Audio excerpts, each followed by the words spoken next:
अथ सप्तदशोऽध्यायः 17वां अध्याय।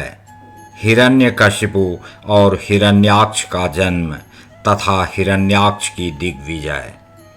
श्री मैत्रेय जी ने कहा, विदुर जी, ब्रह्मा जी के कहने से अंधकार का कारण जानकर देवताओं की शंका निवृत्त हो गई और फिर वे सब स्वर्गलोक को लौट आए।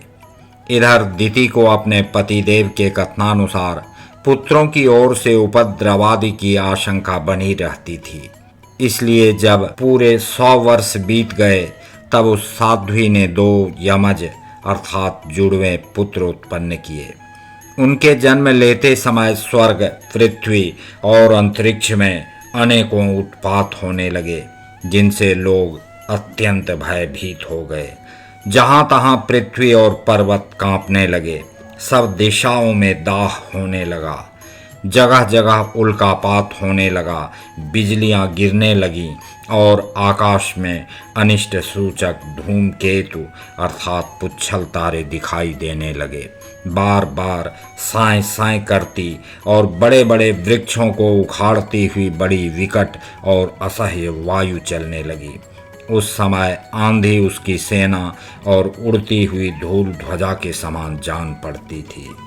बिजली जोर जोर से चमककर मानो खिलखिला रही थी। घटाओं ने ऐसा सघन रूप धारण किया कि सूर्य, चंद्र आदि ग्रहों के लुप्त हो जाने से आकाश में गहरा अंधेरा छा गया। उस समय कहीं कुछ भी दिखाई न देता था। समुद्र दुखी मनुष्य की भांति कोलाहल करने लगा। उसमें ऊंची ऊंची तरंगे उठने लगीं और उसके भीतर रहने वाले जीवों में बड़ी हलचल मच गई। नदियों तथा अन्य जलाशयों में भी बड़ी खलबली मच गई और उनके कमल सूख गए। सूर्य और चंद्रमा बार बार ग्रसे जाने लगे तथा उनके चारों ओर अमंगल सूचक मंडल बैठने लगे। बिना बादलों के ही गरजने का शब्द होने लगा तथा गुफाओं में से रथ की घर घराहट का सा शब्द निकलने लगा। गांव में गीदड़ और उल्लुओं के भयानक शब्द के साथ ही सियारियां मुख से दहकती हुई आग उगलकर बड़ा अमंगल शब्द करने लगीं। जहां तहां कुत्ते अपनी गर्दन ऊपर उठाकर कभी गाने और कभी रोने के समान भांति भांति के शब्द करने लगे। विदुर जी, झुंड के झुंड गधे अपने कठोर खुरों से पृथ्वी खोदते और रेंगने का शब्द करते मतवाले होकर इधर उधर दौड़ने लगे। पक्षी गधों के शब्द से डरकर रोते चिल्लाते अपने घोंसलों से उड़ने लगे। अपनी खिरकों में बंधे हुए और वन में चरते हुए गाय बैल आदि पशु डर के मारे मलमूत्र त्यागने लगे। गोएं ऐसी डर गईं कि दूहने पर उनके थनों से खून निकलने लगा। बादल पीप की वर्षा करने लगे। देव मूर्तियों की आंखों से आंसू बहने लगे और आंधी के बिना ही वृक्ष उखड़ उखड़ कर गिरने लगे। शनि, राहु आदि क्रूर ग्रह प्रबल होकर चंद्र, बृहस्पति आदि सौम्य ग्रहों तथा बहुत से नक्षत्रों को लांघकर वक्र गति से चलने लगे तथा आपस में युद्ध करने लगे। ऐसे ही और भी अनेकों भयंकर उत्पात देखकर सनकादि के सिवा और सब जीव भयभीत हो गए तथा उन उत्पातों का मर्म न जानने के कारण उन्होंने यही समझा कि अब संसार का प्रलय होने वाला है। वे दोनों आदि दैत्य जन्म के अनंतर शीघ्र ही अपने फौलाद के समान कठोर शरीरों से बढ़कर महान पर्वतों के सदृश हो गए तथा उनका पूर्व पराक्रम भी प्रकट हो गया। वे इतने ऊंचे थे कि उनके स्वर्णमय मुकुटों का अग्रभाग स्वर्ग को स्पर्श करता था और उनके विशाल शरीरों से सारी दिशाएं आच्छादित हो जाती थीं। उनकी भुजाओं में सोने के बाजूबंद चमचमा रहे थे। पृथ्वी पर जो वे एक एक कदम रखते थे उससे भूकंप होने लगता था और जब वे खड़े होते थे तब उनकी जगमगाती हुई चमकीली करघनी से सुशोभित कमर अपने प्रकाश से सूर्य को भी मात करती थी। वे दोनों यमज थे। प्रजापति कश्यप जी ने उनका नामकरण किया। उनमें से जो उनके वीर्य से दिति के गर्भ में पहले स्थापित हुआ था उसका नाम हिरण्यकशिपु रखा, और जो दिति के उदर से पहले निकला वह हिरण्याक्ष के नाम से विख्यात हुआ। हिरण्यकशिपु ब्रह्मा जी के वर से मृत्यु भय से मुक्त हो जाने के कारण बड़ा उद्धत हो गया था। उसने अपनी भुजाओं के बल से लोकपालों के सहित तीनों लोकों को अपने वश में कर लिया।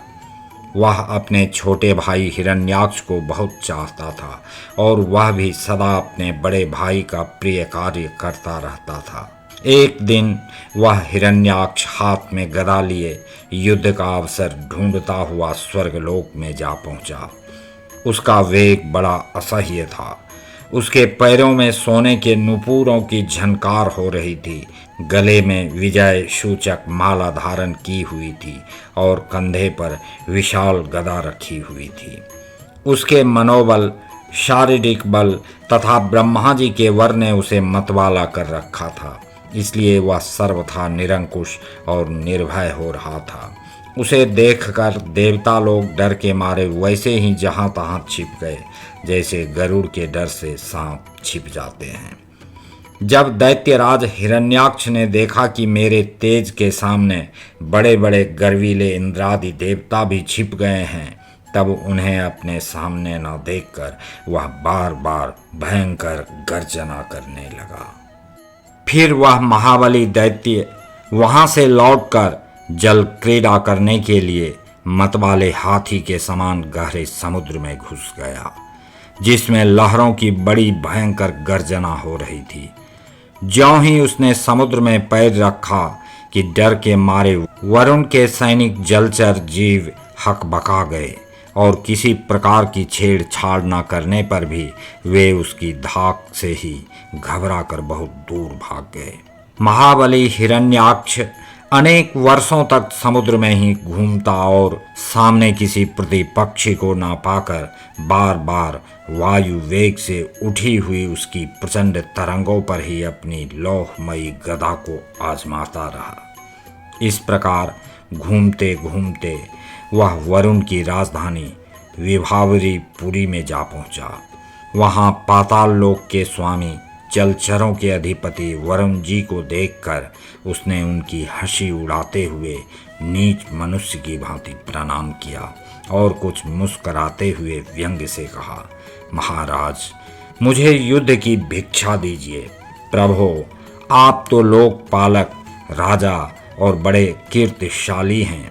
जो लोग अपने को बांका वीर समझते थे, उनके वीर्य मद को भी आप चूर्ण कर चुके हैं, और पहले एक बार आपने संसार के समस्त दैत्य दानवों को जीतकर आसूई यज्ञ भी किया था। उस मदोन्मत्त शत्रु के इस प्रकार बहुत उपहास करने से भगवान वरुण को क्रोध तो बहुत आया, किंतु अपने बुद्धि बल से वे उसे भी पी गए और बदले में उससे कहने लगे, भाई, हमें तो अब युद्धादि का कोई चाव नहीं रह गया है। भगवान पुराण पुरुष के सिवा हमें और कोई ऐसा दिखता भी नहीं जो तुम जैसे रण कुशल वीर को युद्ध में संतुष्ट कर सके। दैत्यराज, तुम उन्हीं के पास जाओ, वे ही तुम्हारी कामना पूरी करेंगे। तुम जैसे वीर उन्हीं का गुणगान किया करते हैं। वे बड़े वीर हैं। उनके पास पहुंचते ही तुम्हारी सारी शेखी पूरी हो जाएगी और तुम कुत्तों से घिरकर वीर शैया पर शयन करोगे। वे तुम जैसे दुष्टों को मारने और सत्पुरुषों पर कृपा करने के लिए अनेक प्रकार के रूप धारण किया करते हैं।